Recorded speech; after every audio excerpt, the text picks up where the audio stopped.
We're going to go through the pre-brief that you all worked on, that you all have your assignments. And then you'll go in together with a buddy, and you'll hand off your report to the next shift.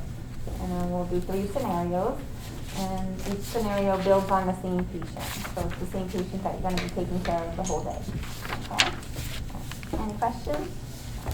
So the learning outcomes for today are to identify appropriate nursing interventions for your post-op patient, recognize the signs and symptoms of post-op risks and complications, and then 3 and 4 are the same for every simulation that we do, and that's to apply the National Patient Safety Goals, where we identify our patient, administer safe medications safely, and then effective communication, okay, and then reflection.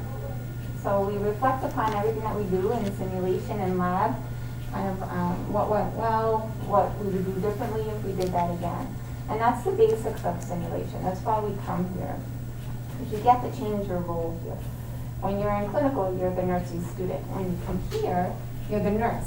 So when you go in the room and you call for your charge nurse or you call for your provider, you are the nurse now. So it's a change in role. But it's a great way to get you to start thinking like a nurse. And that is one of the greatest benefits of simulation. Okay?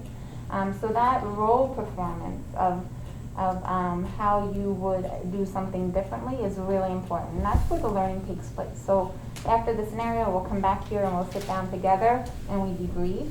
And that is where we kind of put all the pieces together. Good. All right, and we have the medication list for the patient. He was on cefazolin. What kind of medication is that? Antibiotic. It is antibiotic. How about the hydrocodone bitartrate with acetaminophen? Opioid. That's a narcotic or pain medication. Good. And then the doxystate sodium. So it's like more of a stool softener. Okay. So, and we'll get back to our post-op patients, right? And it's a normal medication that you'll see. Have any of you gotten to that medication? Any of them? Okay. How about any narcotics? Have any of you given pain medication? Okay. Any IV antibiotics? No? Okay, so perfect. We did a lot of firsts today. All right. So you have your patient. It's Jordan Miller. He was a ruptured appendectomy. So he came in for surgery. He had an open appendectomy, and he was left with an open incision. So we're going to talk through all of that, okay?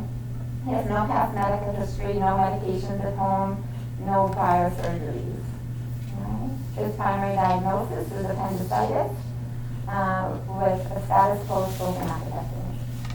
All right, so let's start with your list of questions. What are some potential post-op complications for all post-op patients? And what part of the history causes the risk for these complications? Infection. Infection. Yeah. So what is it that puts our patient at risk for infection? That he just had the surgery and it's still open. Yeah. Okay. What else puts this patient specifically at risk? He had a ruptured appendix. Yeah.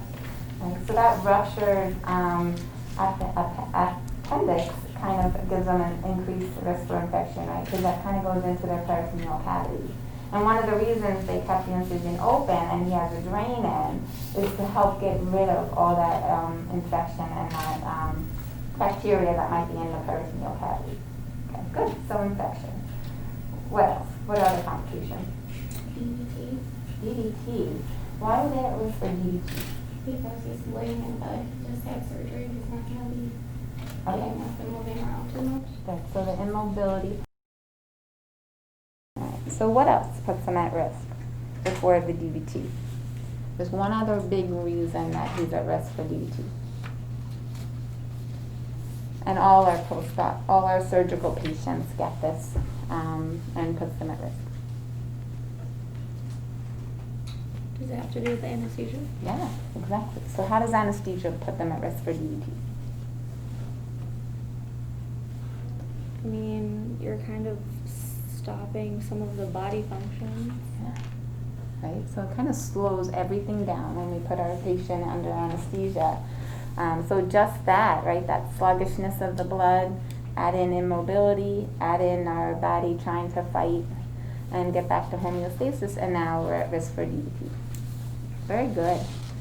What's our next complication? Hemorrhage. What was it? Hemorrhage. Bleeding. Hemorrhage, okay, yeah. So all of our, anyone that had surgery is at risk for hemorrhage, good. What else? Pneumonia. Pneumonia. So why are they at risk of pneumonia? Immobility. Immobility. And they're not like using their lungs. That's why you would give them like the ascento spirometer to help Okay, reduce good. the risk of All right, pneumonia. going right into intervention, excellent. So yeah, so you add in immobility and anesthesia again, right? Because what's anesthesia do to our respiratory status? What kind of state does it put us into? Respiratory depression. Yeah, kind of like a hypoventilation, right?